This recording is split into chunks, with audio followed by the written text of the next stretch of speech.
మంత్రి గారు పవన్ కళ్యాణ్ గారు. Thank you sir. గౌరవ ఆదోని శాసనసభ్యులు చెప్పింది కీలకంగా ఒక మాట అన్నారు. జాతీయ ఉపాధి హామీ పథకం అది రాజకీయ ఉపాధి హామీ పథకం అయిపోయింది. అది గత ప్రభుత్వం టైంలో రైట్ ఏమో కానీ మన ఎన్డీఏ ప్రభుత్వం టైంలో దాన్ని నేను తీసుకోవట్లేదు. ఖచ్చితంగా గత ప్రభుత్వం చేసిన వారసత్వంగా వచ్చినవి ఈ కరప్షన్ మనం హ్యాండిల్ చేస్తున్నాం ఈ రోజున. వన్స్ నేను పంచాయతీరాజ్ శాఖ బాధ్యతలు తీసుకున్న తర్వాత మొట్టమొదటి దృష్టి పెట్టింది కూడా జాతీయ ఉపాధి హామీ పథకం కింద అసలు ఏమేమి అవకతవకలు జరిగినాయి. ఇప్పుడు ఎంత గొప్ప పాలసీ పెట్టినా పథకం పెట్టినా జనం అందరూ అంటే మనకి పార్టీలు కొల్యూడైపోయి అందరూ అంటే ఒకళ్ళని కరప్షన్ చేసామని అర్థం చేసుకోగలం, కానీ ఒక గ్రూప్స్ కొల్యూడైపోతే తప్పులు నిర్ధారించడం చాలా కష్టమైపోతుంది. ఇప్పుడు ఇందాక ఉదాహరణకి మేము రాగానే ఫస్ట్ చాలా ఎక్స్టెన్సివ్గా కూర్చున్నాం. ముఖ్యంగా ఈ సోషల్ ఆడిట్ డైరెక్టర్ తోటి, ప్రిన్సిపల్ సెక్రటరీ గారితో కూర్చున్నప్పుడు వరుసగా చాలా ఆల్మోస్ట్ 1-2 months రివ్యూ తర్వాత సోషల్ ఆడిట్ డైరెక్టర్ ఎవరైతే జాతీయ ఉపాధి హామీ పథకంలో అవకతవకలు ఎవరైతే చేస్తున్నారో వాటిని జరగకుండా నిలువరించాల్సిన వ్యక్తి అతనే అవినీతికి పాల్పడ్డాడు అధ్యక్షుడు. అందుకని వెంటనే అతన్ని తీసి పక్కన పెట్టేశాం. అవి కాకుండా మేము తీసుకున్న ఇమ్మీడియట్ చర్యలు ఏంటంటే అధ్యక్ష, ఒకటి మేము ఈ social audit, vigilance cell, quality control ముగ్గురు కొత్త వాళ్ళని పెట్టాం అధ్యక్ష. కొంచెం ఎఫెక్టివ్ పీపుల్ని పెట్టాం. ఇప్పుడు ఉదాహరణకి సోషల్ ఆడిట్ని ఒక 2 months బ్యాక్ పెట్టాం. చాలా మందిని సార్ట్అవుట్ చేసి వన్ హూ ఇస్ కేపబుల్ అలాంటి వ్యక్తిని పెట్టాం అధ్యక్ష.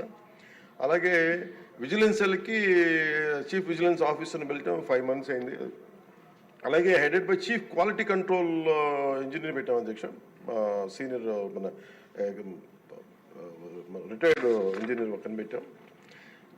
మేము చేశాక మేమేం చాలాసార్లు ఉదాహరణకి 2024-25లో అబ్జెక్షనబుల్ ఎక్స్పెండిచర్ అంటే ఇది అవినీతికి దారి చూపిస్తున్నాయని చెప్పి దాదాపు 250 కోట్ల అవినీతి జరిగింది అని చెప్పేసి సోషల్ పీపుల్స్ ఆడిట్ ఫోరం నుంచి మనం దాదాపు ఇప్పటికీ 546 మండలాల్లో మనం సోషల్ ఆడిట్ చేసాం ఇప్పటిదాకా ఆడిట్ ఫోరం.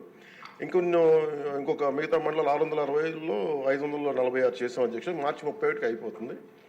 దాంట్లో 24-25కి 250 కోట్ల అవినీతిని ఉంది అనేది చేశారు. ఇదంతా కానీ ఇది ప్రాజెక్ట్ డైరెక్టర్ పీడీ చూసిన తర్వాత 71 కోట్ల మటుకే out of 250 crores only 71 crores recover చేయాలి అనేది ఆయన ఆర్డర్ చేశారు. దేనికంటే గౌరవ సభ్యులందరూ చెప్తున్న దాంట్లో మనకు అవినీతి జరిగిందని తెలుసు. అక్కడ అందరూ మస్తర్లో ఫాల్స్గా చేశారు, పనులు చేయకుండా రిజిస్టర్ చేసుకున్నారు, లేదంటే జేసీబీలు పెట్టి చేశారు, ఇవన్నీ ఉంటాయి. కానీ ఎక్కడ కూడా ప్రూఫ్కి దొరకవండి. సో దానివల్ల just lack of evidence only out of 250 crores only we could recover. అంటే రికవరీకి ఆదేశం చేసింది 71 కోట్లు. As on now 75.84 lakhs have been recovered అధ్యక్ష. అంటే 250 కోట్ల అవినీతి జరిగిందని గుర్తింపబడింది, కానీ సరైన సాక్ష్యాధారాలు లేకపోవటం వల్ల ఓన్లీ 71 కోట్లకే రికవరీ చేయాలన్నది ప్రాజెక్ట్ డైరెక్టర్ వాళ్ళ బాధ్యత అది. సో దాని నుంచి 75.84 లక్షలు యాజ్ ఆన్ చేశారు. ఇంకా still we have enough time అధ్యక్ష. కానీ దీన్ని ప్రతి చాలా లోతుగా దీన్ని చేస్తున్నాం. And we have a very good team which will take it forward. ఇంకా రెండు మీరు అడిగింది అధ్యక్ష, ఇందాక మన పార్థసారథి గారు అడిగింది మినిమం వేజ్ పెంచాలి ఇదనంటే wage rate revision central government కింద ఇప్పుడు 25-26కి ఎంత పెంచాలి అనేది as on for minimum wage 300 రూపాయలు అధ్యక్ష. 24-25 మనం అందరూ గుర్తుపెట్టుకోవాల్సింది. గౌరవ సభ్యులు కూడా ఇది సెంట్రల్ గవర్నమెంట్ ఇచ్చేది, కానీ ఇది మనం రాష్ట్ర ప్రభుత్వం నుంచి వచ్చేది కాదు. అందువల్ల వేజ్ కాంపౌండ్ మనం డిసైడ్ చేయం అధ్యక్ష అది. సో యాజ్ ఆన్ టుడే ఇది 24-25కి 300 రూపాయలు. దీన్ని ఆ రివిజన్కి 25-26కి కేంద్ర ప్రభుత్వం దాని మీద సంసిద్ధంగా ఉన్నారు చేయడానికి. అలాగే వేజ్ పేమెంట్ ఇంకా పెండింగ్స్లో ఉన్నాయని చెప్పారు. అది జనవరి 8 నుంచి government of India has 8th inform చేశారు మాకు దట్ ఇట్ విల్ బి తొందరలోనే క్లియర్ చేస్తాను. ఎందుకంటే అది సెంట్రల్ నిధుల నుంచి రావాలి కాబట్టి మేము రాష్ట్ర ప్రభుత్వం తరపు నుంచి మేము వెయిట్ చేస్తాం అధ్యక్షుడు. అలాగే మన లోకం మాధవ్ గారు మన గౌరవ శాసనసభ్యులు జేఎస్పీ వారు అడిగిన దానికి ఏంటంటే ప్రత్యేకించి ఇలా అవకతవకలు జరుగుతుంది, దీని గురించి మనం ఏం చేస్తున్నాం అంటానికి we have created a wage monitoring cell అధ్యక్ష for increasing average wage rate. Accordingly we will take it forward అధ్యక్ష. అలాగే మీరు అడిగిన దానికి అధ్యక్ష జిల్లాని ఒక యూనిట్గా చేయమన్నారు అధ్యక్ష. అది అసలు బేసిక్గా మీరు అడిగిన దానికి ఎంతమంది అంటే అక్కడ ఉన్న ఎంతమంది లేబర్ ఉన్నారనే దాని మీద ఉంటుంది అధ్యక్ష.